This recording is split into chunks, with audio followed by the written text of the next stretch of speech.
Very good morning to all of you. 11 science English medium stream physics का आज जो lecture है chapter number 3 के रिगार्डिंग सेकंड लेक्चर है। यहाँ पे हम बात करने वाले डिस्प्लेसमेंट की, है ना। तो am I clearly hearable to all of you and is my screen is visible to all of you? Good. If there is any problem in between the lecture tell me. So displacement की बात करने वाले यहाँ पे हम। इससे पहले हमने पाथ लेंथ की बात की। पाथ लेंथ क्या होता है? The distance covered by the object during its motion. Okay, जब कोई ऑब्जेक्ट मोशन करता है तो उससे जो डिस्टेंस कवर होता है उसी को हम बोलते हैं path length.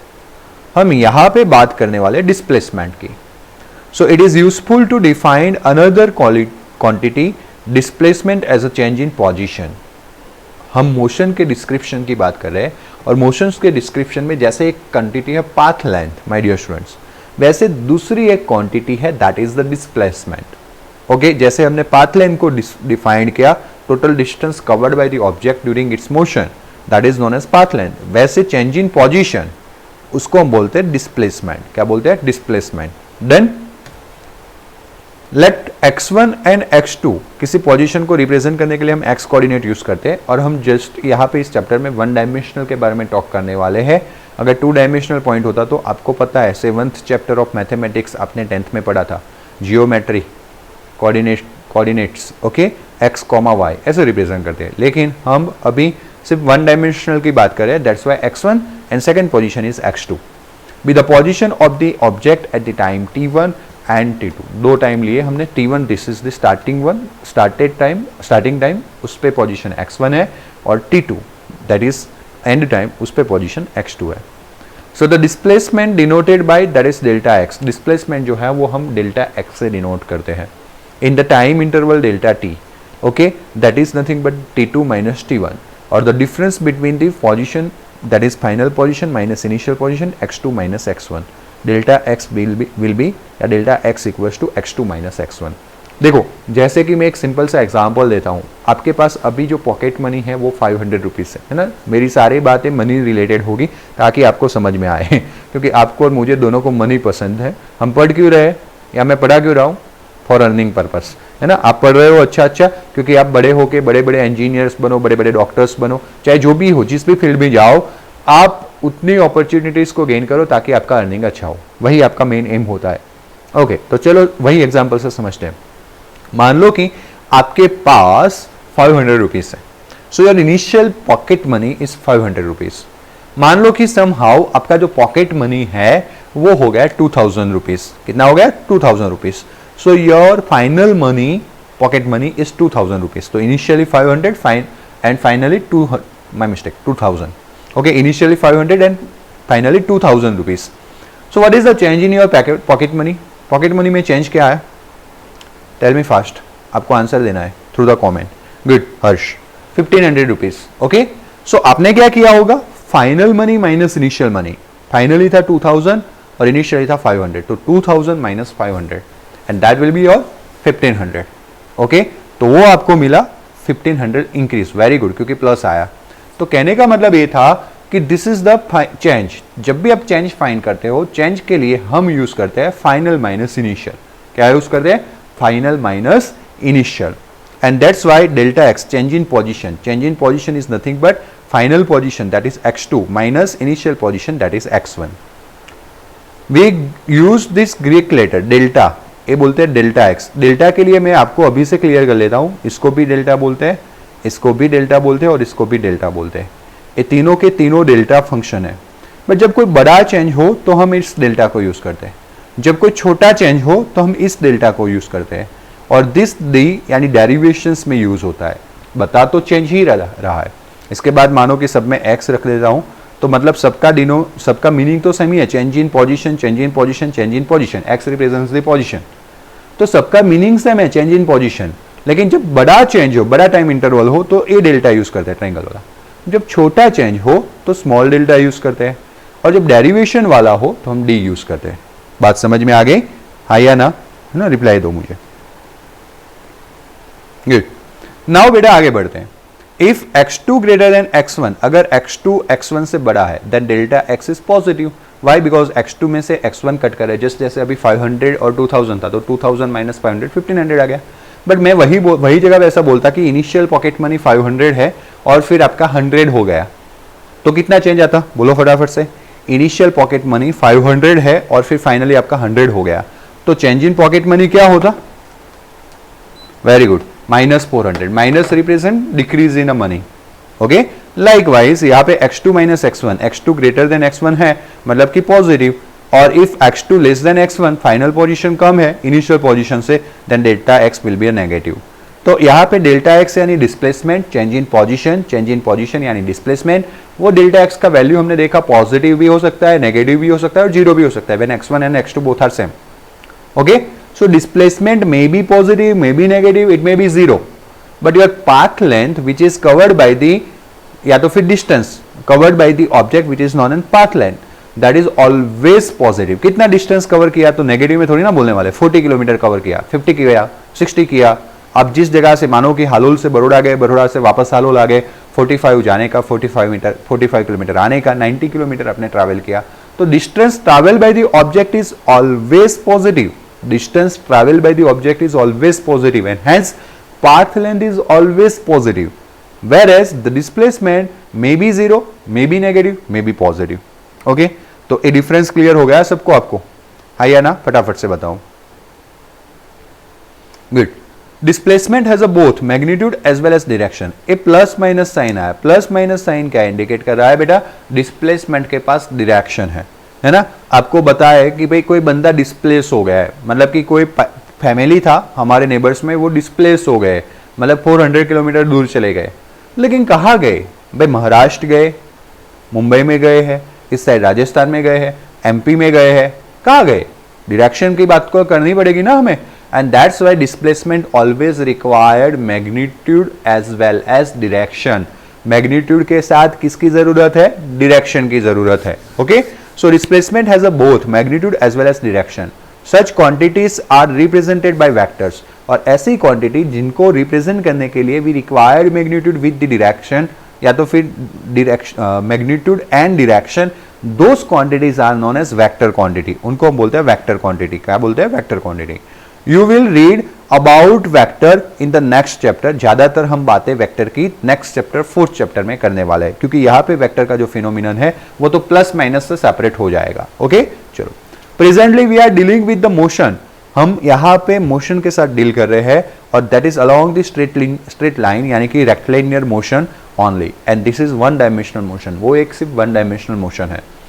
There are only two directions, यहाँ पे सिर्फ दो ही डायरेक्शन है, that is backward as well as forward direction, या तो फिर अपवर्ड या तो डाउनवर्ड, ऐसे दो ही डायरेक्शन हो सकता है, फॉरवर्ड, बैकवर्ड, अपवर्ड या डाउनवर्ड, आगे पीछे ऊपर नीचे, बस। In which object can move on the and this in which object can move upward या downward direction, या तो फिर forward backward direction, and this two direction can easily specified by plus minus sign। upward के लिए plus तो downward के लिए negative, forward के लिए प्लस तो बैकवर्ड के लिए नेगेटिव, सिर्फ दो साइन से हमारा काम हो जाने वाला है। For example, displacement of the car moving from O to P point, मानो कि कार जो है वो O पॉइंट से P पॉइंट तक मूव कर रही है, then displacement delta x equals to x2 minus x1। Displacement जो है O से P वो हो जाएगा x2 minus x1, that's why देखो O this will be a x1 starting position, P it will be a x2 final position, तो x2 minus x1 यानी x2 हो गया 360, x1 हो गया 0, and that's why 360 minus 0, your answer is 360। This will be a positive displacement. The displacement has a magnitude of 360 metre, ये displacement है 360 metre magnitude, but मैंने आगे प्लस लिखा, this plus showing direction towards the right x, positive x की ओर जा रहा है O से P, okay. Now the direction is in a positive x direction, that's why यहाँ पे पॉजिटिव आंसर आया, which indicated by positive sign. Now similarly मानो कि एक दूसरा एग्जांपल लेते हैं, ऑब्जेक्ट जो है वो P से Q मूव कर रहा है, P से कहा जा रहा है Q, यानी कि this will be a x1 now, ये हो गया x1 और Q वाला हो गया आपका x2, तो 240 minus 360, 240 minus 360, it will be a minus 120. So this 120 meter represent magnitude of displacement. But this minus represent P से Q, कौन सी डायरेक्शन में जा रहे हैं, नेगेटिव x की डायरेक्शन में जा रहे हैं, नेगेटिव बैकवर्ड डायरेक्शन में जा रहे हैं। अगर ऐसे जा रहे हैं तो पॉजिटिव आ रहा था, ऑपोजिट डायरेक्शन में नेगेटिव आ रहा है। तो भाई डायरेक्शन का ख्याल कौन रख रहा है? पॉजिटिव एंड नेगेटिव साइन रख रहा है. Okay, now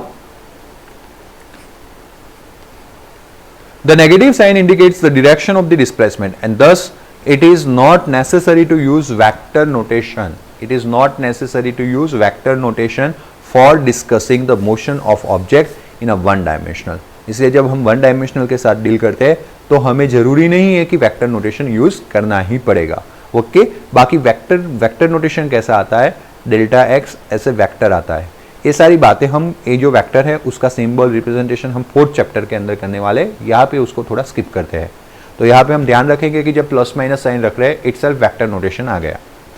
the magnitude of displacement may और may not be equals to the path length. Magnitude of displacement शायद इक्वल होता है, शायद ना भी इक्वल हो. किसके साथ? पाथ लेंथ के साथ, which is transverse by the object. जो ऑब्जेक्ट के थ्रू ट्रांसवर्स किया जाता है, ऑब्जेक्ट के थ्रू कवर किया जाता है. ओके, तो जो पाथ लेंथ है वो शायद इक्वल हो भी सही और ना भी इक्वल हो, है ना. किसके साथ? ऑब्जेक्ट जो डिस्टेंस कवर करता है उसके साथ. ओके, एक मिनट देना.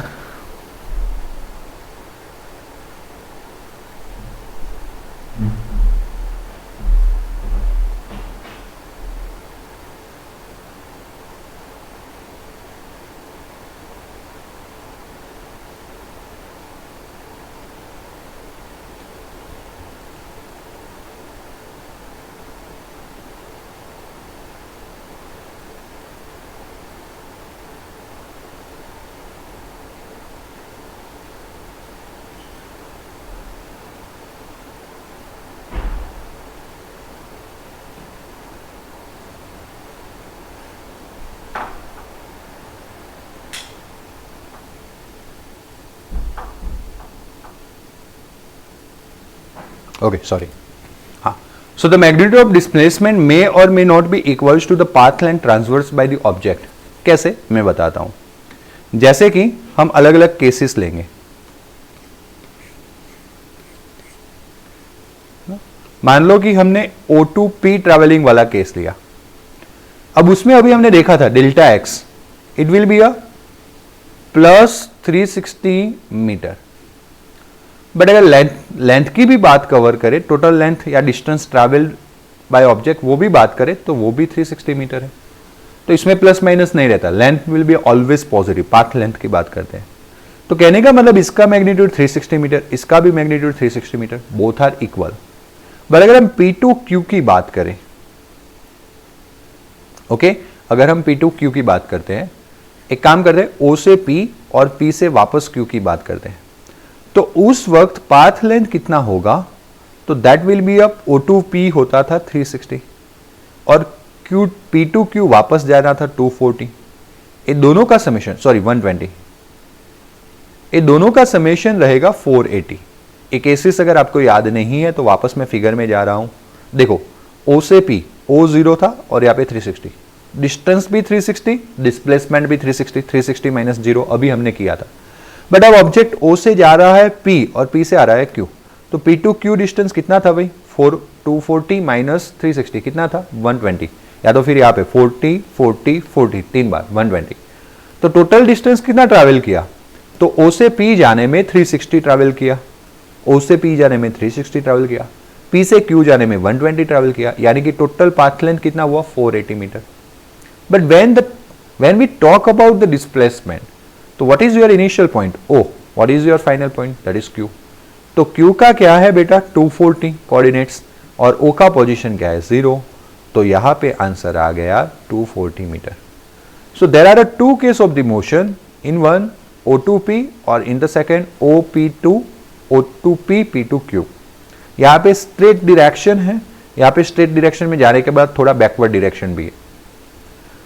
तो जब स्ट्रेट डायरेक्शन था, एक ही डायरेक्शन में ऑब्जेक्ट मूव कर रहा था, you can see displacement 360 metre, path length भी 360 मीटर. मैग्नीट्यूड वाइज देखना है, डायरेक्शन को छोड़ते हैं अभी. बट जब वो मुड़ा, अपना डायरेक्शन चेंज किया, ऑपोजिट डायरेक्शन में वापस आया, पाथ लेंथ तो बढ़ा 360 प्लस 120 480 मीटर, बट डिस्प्लेसमेंट कम हुआ है 240 मीटर पाथ लेंथ से. And that's why this is the conclusion, magnitude of displacement may or may not be equals to the path length transverse by the object. Magnitude of displacement शायद equal हो भी सकता है और equal ना भी हो, किसके साथ? With the magnitude of displacement. Okay, with the magnitude of displacement. बात समझ में आई आपको यहां तक? चलो, means path length it will be always positive. Yes, path length will be always positive and displacement it will be either positive or negative. वही conclusion था जो मैंने पहले बताया था केवल। क्लियर? गुड। फॉर एग्जाम्पल, जैसे मैंने जो एग्जाम्पल्स दिए वो एग्जाम्पल्स की बात वापस यहाँ पे आ रही है, and that is for motion of car O2P, जो मैंने पहले बताया था अभी, O2P। ओके, पाथ लेंथ भी 360 मीटर है एंड डिस्प्लेसमेंट भी 360 मीटर है। In the case the magnitude of displacement भी 360 मीटर है which is equals to the path length. But consider, मैंने बोला था वही O2P जाना है एंड बैक टू Q, तो 360 प्लस 120 हो गया 480 मीटर, बट डिस्प्लेसमेंट 240 माइनस 0 हुआ only 240 metre, and that's why magnitude of displacement 240 metre which is not equals to the path length 480 metres. तो जो मैंने एग्जांपल्स दिए थे वही एग्जांपल्स यहाँ पे देखे दिए। Okay, now the magnitude of displacement for a course of motion may be 0, जैसे पॉजिटिव नेगेटिव डिस्प्लेसमेंट के लिए तो बात हमने कर ली, बट ये जो मैग्नीट्यूड है it may B 0 but corresponding path length is not 0। जैसे कि एक मोशन नया कंसिडर करते हैं, O से P जाएगा ऑब्जेक्ट और P से वापस O आ जाएगा, तो उसने जाने का 360 किलोमीटर, सॉरी 360 मीटर, आने का 360 मीटर, टोटल कितना कवर कर लिया? 720 मीटर, 720 मीटर। बट उसका डिस्प्लेसमेंट इनिशियल पोजीशन भी हो, फाइनल पोजीशन भी हो, 0 माइनस 0, डिस्प्लेसमेंट हो गया 0, तो उसका पाथ लेंथ 0 नहीं होगा। ऑब्जेक्ट मूव कर रहा है मतलब कभी भी पाथ लेंथ 0 नहीं होगा, बट डिस्प्लेसमेंट में 0। डिस्प्लेसमेंट कब 0 होता है? उसका एक सिंपल सा लॉजिक है, डिस्प्लेसमेंट मतलब change in position, when your position are same, change in position. कौन से पोजीशन सेम है? जैसे कि initial position and final position अगर सेम है तो डिस्प्लेसमेंट हो जाता है 0। क्या हो जाता है? 0। So for the example, if the car starts from O and goes to P, मानो कि कोई कार O से P जा रही है, मैंने भी दिया वही example, and returns to O, वापस O पे आ रही है, final position coincide with the initial position, and when final position and initial position coincide to each other, यानी कि both are same, then we can say that the displacement is 0. Displacement क्या है? 0 है। Okay? And however the path length of this journey, जैसे O path length, displacement में 0, क्यों? क्योंकि initial and final position same है, लेकिन पाथ लेंथ जो है वो 0 नहीं है। वो कहां से कहां रहेगा? O2P plus P2O। O2P हो गया 360, वापस P2O हो गया 360, तो 360 प्लस 360 हो गया 720। So this is the thing about displacement and path length. कितने लोगों को क्लियर हुआ और कितने लोगों को कोई डाउट हो तो फटाफट से पूछ सकते हो। क्लियर हो गया है तो हाई या ना में रिप्लाई देना है आपको। गुड, वाह रे वाह, है ना। गुरुजी बोले एक बार सबको याद रह गया, बाय बाय, है ना। बाय बाय डायलॉग कौन सा है? कौन सा पिक मूवी का है? कौन से मूवी का है बाय बाय डायलॉग? कितने लोगों को याद है ना। अपने तो ऐसे ही मस्ती करते करते ही पढ़ेंगे, बहुत ज़्यादा टेंशन नहीं लेना है। एग्जामिनेशन था तो मैंने थोड़ा स्पीड अप किया था। No idea? ओके, प्रिंस को आइडिया है, चलो कोई बात नहीं, है ना। एग्जैक्टली जब अब मेरे सामने ऑलवेज 11th के बच्चे थोड़े नए होते हैं तो उनसे इंट्रोडक्शंस करना, उनके साथ एक बॉन्डिंग करना टीचर्स स्टूडेंट्स का थोड़ा मज़ा आता है। लेकिन इस बार वो रुक गया है क्योंकि आपको नाम से तो मैं पहचान रहा हूँ, आपके फेस, आपके इमोशंस के साथ मैं अभी टचअप नहीं हुआ हूँ। नहीं तो फिर मुझे पता रहता है कौन सा बच्चा लेक्चर में स्ट्राइक नहीं करने वाला है, कहाँ वो फंसा है, कहाँ वो बाहर चला गया, है ना। बट कोई बात नहीं, हम 12th में पढ़ेंगे अच्छे से, है ना। 11th तो ऐसे ही पढ़ना है, आप मगज में ऐसा फिट ही कर लो माइंड में कि 11th ऐसे ही पढ़ना है ऑनलाइन। थोड़ा विजुअलाइजेशन इफेक्ट मैं क्रिएट कर रहा हूँ आपके लिए कि नहीं सर है आपके साथ, लेकिन फिर भी एक प्रेजेंस आपका जो होता है वो एनवायरनमेंट ही कुछ अलग होता है पढ़ाने का, उसमें थोड़ा और मज़ा आता है। कोई बात नहीं, मिलेगा हमें वो भी चांस। ओके, तो मेरे माइंड में वो रहता है कि कब मैं नए नए बच्चे हैं उनके साथ इंटरेक्ट करूँगा, कब उनसे थोड़ी बातें करूँगा, देन उनको मोटिवेट करूँगा। कोई बात नहीं, वो भी होगा जैसे जैसे टाइम आएगा। ओके, बात करते हैं यहाँ पे आगे। Motion of an object can be represented by a position time graph as you have already learn about it. कहाँ पे पढ़े थे? 9th स्टैंडर्ड में। ओके, 11th में नहीं, 9th में। तो हम मोशन को डिस्क्राइब करने के लिए ग्राफ यूज करते हैं, because graph is the powerful tool describe the information. Okay, किसी भी इंफॉर्मेशन को डिस्क्राइब करने के लिए ग्राफ का यूज किया जाता है, दैट इज पावरफुल टूल। जैसे कि आपने क्रिकेट देखी हो तो क्रिकेट में 50 ओवर्स का मैच होता है या 20 ओवर्स का मैच होता है ना, कितने रन कितने ओवर्स में हुए, कौन सा विकेट कहाँ पे गिरा, वो डिस्क्राइब करना हो एक ही सेकंड में तो सिंपल एक ग्राफ आता है हर ओवर के बाद। आपने देखा होगा वो ग्राफिकल मेथड से हमें फटाफट समझ में आ जाता है, हाँ पहले रन बढ़ रहे थे, फिर रन कम हो रहे थे, फिर विकेट यहाँ पे गिरी, यहाँ पे कितना ज़्यादा फटाफट रिकॉग्नाइज हो जाता है। So graph is the powerful tool for recognise the recognize from the informations या recognize the informations. So motion of an object represented by position time graph, ऐसा ही चीज हम यहाँ पे करने वाले हैं। जब कोई ऑब्जेक्ट मोशन कर रहा है तो हर एक टाइम के लिए उसकी पोजीशन क्या है वो रिप्रेजेंट करता हुआ एक पोजीशन टाइम ग्राफ लेंगे। और याद रखना जब पोजीशन टाइम लिखा है मतलब कि पहले y एक्सिस पे जो क्वांटिटी होती है वो आता है और फिर दूसरा क्वांटिटी जो रहता है वो x एक्सिस पे। इसको टाइम पोजीशन ग्राफ नहीं बोल सकते, वो गलत है। जो y एक्सिस पे लेना है वो पहले रखना है और जो x एक्सिस पे लेना है वो बाद में रखना है। ये रूल्स कहीं नहीं है बुक में, मैंने सिखा दिया, आपको याद रखना है। Then that is known as position time graph, x versus t graph. Okay, as you have already learn about it. Such a graph is a powerful tool, ऐसे ग्राफ काफी पावरफुल टूल रहते हैं to represent analyse the different aspects of the motion of an object. For a motion along a straight line, for a motion along a straight line से x axis, only x coordinate varies with the time. Okay, मानो कि straight line के along कोई motion हो रहा है जैसे कि x एक्सिस। ओके, तो सिर्फ x कोऑर्डिनेट्स जो होते हैं, x coordinate that varies with the time, जो टाइम के साथ वेरी करते हैं। We have an x versus t graph, और तब हमारे पास x वर्सेस t ग्राफ होता है। Okay, then let us first consider a simple case of an object is a stationary and car still standing still at x equals to 40 metre. वो origin से तो निकल गया, 40 मीटर आगे भी चला गया, फिर वहां पे स्टडी है। तो इसको ग्राफिकली कैसे रिप्रेजेंट करेंगे? तो हियर इज द ग्राफ। देखो यहाँ पे पोजीशन, टाइम चेंज हो रहा है, टाइम चेंज हो रहा है लेकिन पोजीशन चेंज नहीं हो रही है ना। 10 सेकंड पे देखो पोजीशन 40 मीटर, 30 पे देखो पोजीशन 40 मीटर, 40 पे देखो 40 मीटर। तो ये पोजीशन चेंज नहीं हो रही है। पोजीशन चेंज नहीं हो रहा है मतलब ऑब्जेक्ट मोशन नहीं कर रहा है।